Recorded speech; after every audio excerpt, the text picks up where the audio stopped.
everyone, and welcome to Jack and Cat Adventures. Today I'm going to be making the flavored Oreo crumb for a cheesecake. You all see it's strawberry and cream. I'm actually doing cherries and cream because I got these cherries. They're called, I think they're called Dirty Filthy Cherries. I'll show them to you in a minute online. They are the best cherries for drinks, desserts. They're so sweet and just amazing. They're expensive, I'm not going to lie, but you don't need a lot of them in every recipe. A little bit goes a long way. So what I'm going to do is, you need 36 vanilla cookies. I'm using the golden Oreo. This is the family pack. I have like one sleeve left. I'm separating mine ahead of time so I make sure I get the even amount. So I'm going to crush these really fine and then I'll come back to you. Here's the cherries I'm using. If you want to use the strawberry crumb, just use strawberry jello. You can make any flavor you want with the jellos, okay? So have fun with it. And these are called Filthy Black Cherries. I got them on Amazon and I'm telling you, they'll last probably a good year in the can, even open.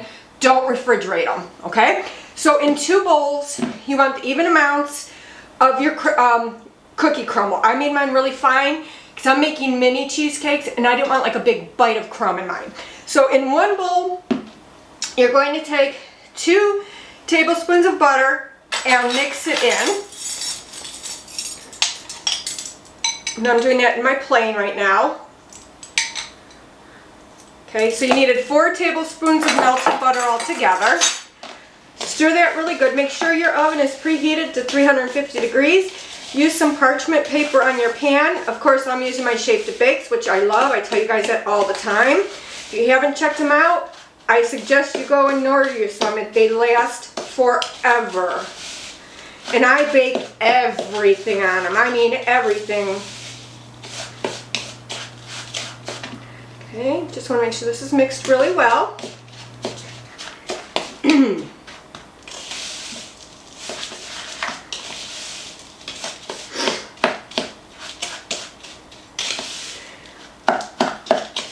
Make sure it's coated really well.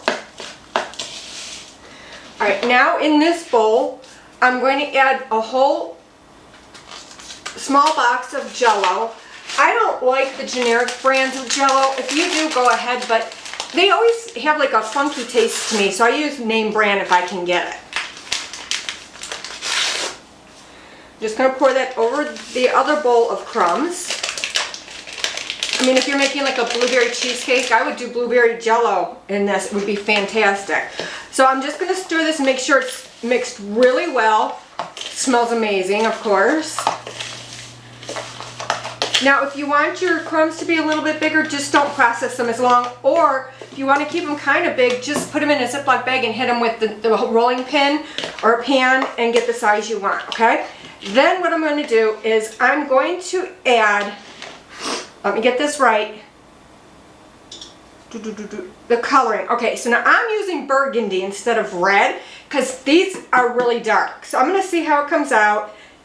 I'm not too concerned about color. You're going to put a few drops in your butter. I gotta open this a little bit more.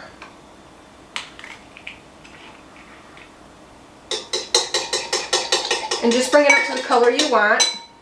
I'm going to put a little bit more in. I kind of want mine a little bit darker than the norm. Okay.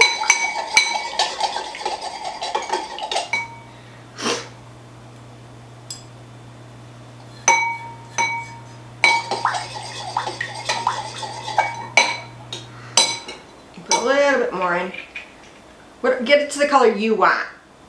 It's all up to you guys. Oh, that's pretty. Okay.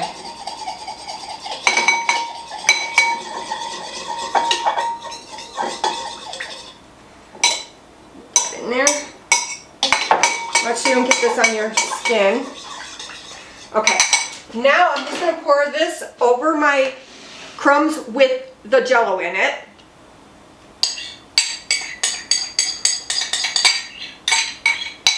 Okay, and you're going to mix that really well.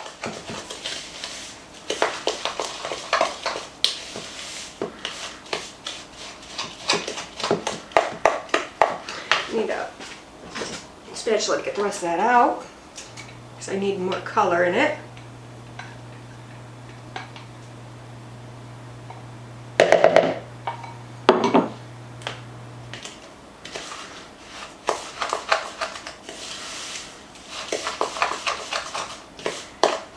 Okay, I think I'm just going to use my hand real quick and mix this together, because the butter sticks in certain places and not in others, so just want to make sure it's all mixed good.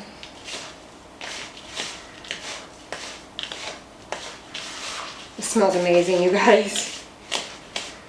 And if you don't feel like making your own, you can buy some. They're called Yum Crumbs. Look it up online, Facebook. I have those too, and they're delicious. Okay, so now that's done. I'm gonna wash my hands real quick so I don't get color all over everything. Now we're gonna put this on our prepared sheet.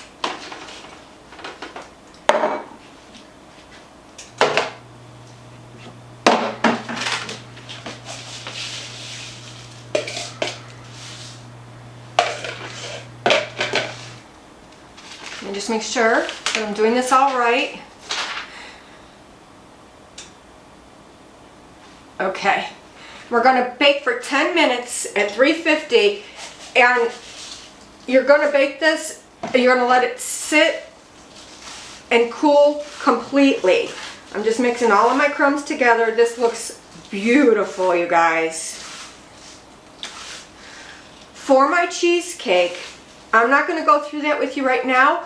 We'll leave the link to the cheesecakes the cheesecake batter that I use for all of my cheesecakes. It always comes out great. The only thing I'm not doing on it is adding the sour cream, okay?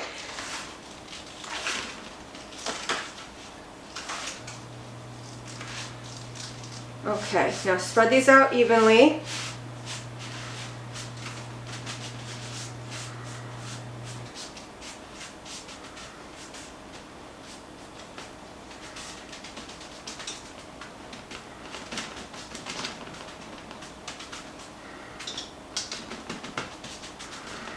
Okay, and then I'm going to stick this in the oven for 10 minutes. This just came out of the oven. This is what it looks like right when it comes out. Now you're going to let this cool until it's completely cold, okay? What I did was I took about 4 or 5 tablespoons of our cooled crumbs. I put them into the small pan, and I took my pounder, which if you watch me enough, you know I love this thing. And I just pounded it around, went along the sides, depending on how much you want to come up on the sides and how much you want in the bottom. It's all up to you. You can also just use a 9-inch springform pan and just pour it all into one pan. Once you pound them in, put them in a 300-degree oven for about 5 to 8 minutes, just so that their crust sets, okay? Now what I'm going to do is, because I don't know how much these pans take, I literally just got them, I'm just going to put some of my cheesecake mixture in this bowl. I'm going to put in my cherries, however many you want. And I am literally just going to fold them in. I don't want to stir this because I whipped my egg whites until they were really fluffy.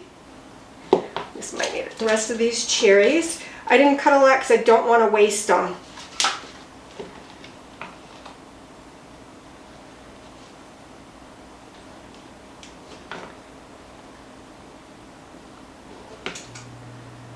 Okay, and now I'm going to pour it into my prepared pan.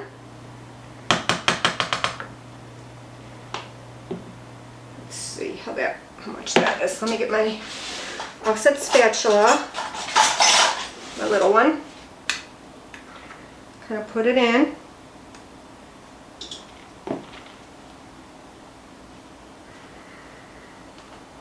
And I'm just being really gentle with it.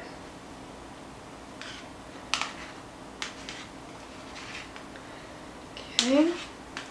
And now I'm going to put this in a 300-degree oven for about, I'm going to start checking it at 20 minutes and we'll see. I'm going to finish off my cheesecakes with some stabilized whipped cream. So I am just going to put I'm going to do it a couple of different ways and see what looks the best, so we'll kind of work with it together. I have a big star tip, and I'm just going to kind of squeeze on.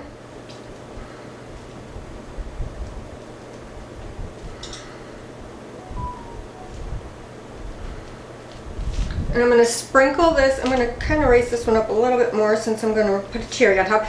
And I'm just going to sprinkle some of the crumbs over top.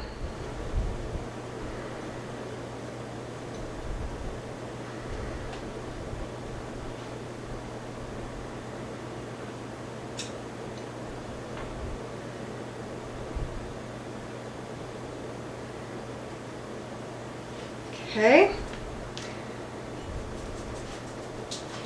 So I just put some of my crumb topping on, and now I'm going to do my whipped cream.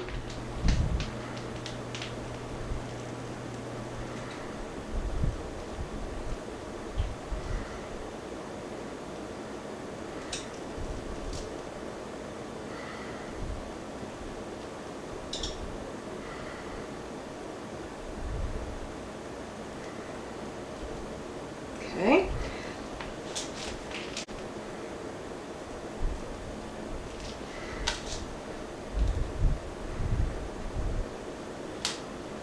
I'm just going to do it here and maybe lift it up. See if that'll work a little bit better. Let me get a spatula. See if that works. I think because I put the cookie crumbs on, it doesn't want to stick. But I think once it gets cold, it'll stick fine.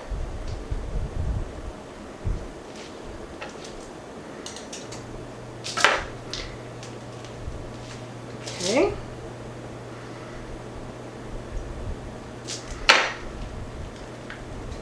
Yeah, it looks better.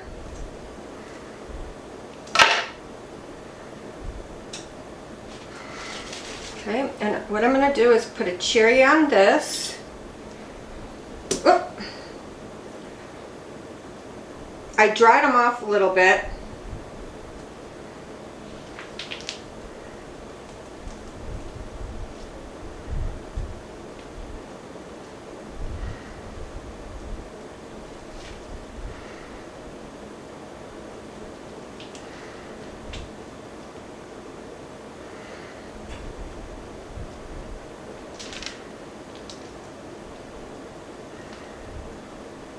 Okay.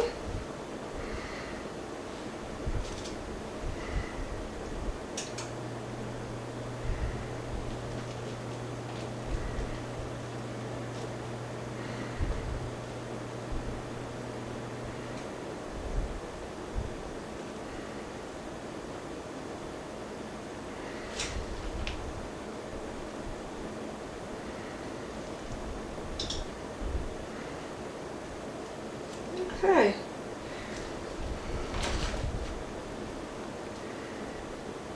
Alright, now what I did was I took some of the juice from my filthy cherries and I just put a, like a sieve or a colander over the, let me explain this. I put a funnel inside here, and then over the funnel I put a sieve, and I just poured a little bit of the juice in there. I didn't thicken it. I didn't do anything to it. Now the secret to getting good like swizzles is to start from far away, like so.